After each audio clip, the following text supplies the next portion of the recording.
One of the critical battles that occurred during the D-Day operation was the engagement at the XYZ complex. And the objective was to capture a complex of French houses that had become bunkers. 2 soldiers went from one building to the next, clearing out over 70 Germans. It's a tremendous battle. If we had told you that this was a real story, you wouldn't believe it unless it really happened in history.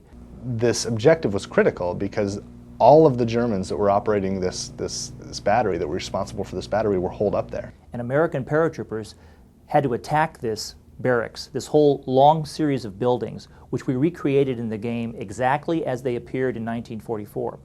This place was garrisoned by a full company of Germans. It's about 150 men. And it was intended to be taken by a battalion, which is 3 companies. Because of the misdrops, because of the scattering that happened everywhere, the job fell on 1 squad. So here's a man, his name is Sergeant Harrison Summers, and his commander asked him to take the XYZ complex. And he was supposed to take the squad that wasn't even his squad and take out a company of Germans that were stationed there. Tough job, the toughest kind of job you can imagine. So we told him what he was going to do. He said he was going to do it himself. And he runs in and he kicks the door down and he mows down everybody inside with his Tommy gun. 8 guys, another 16 guys flee out the back to the next house. And some of the other guys see this, like, man, he's doing it.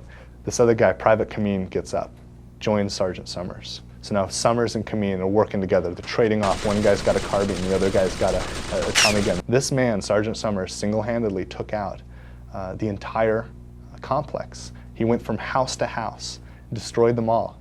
Amazing stuff. I mean, it's like video games that I've made that have been completely ridiculous and over the top are not even close to what this man did by himself in real life. And it was a horrendous fight. It took a long time to clear these buildings out, and there was a very difficult battle throughout this. But these 2 American soldiers were heroes, and they did it all on this terrain that we recreated precisely as it was in 1944. I'm sure I'll never do anything like that again. I'm sure we'll do something that crazy a few more times before the sun goes down. So who's hungry?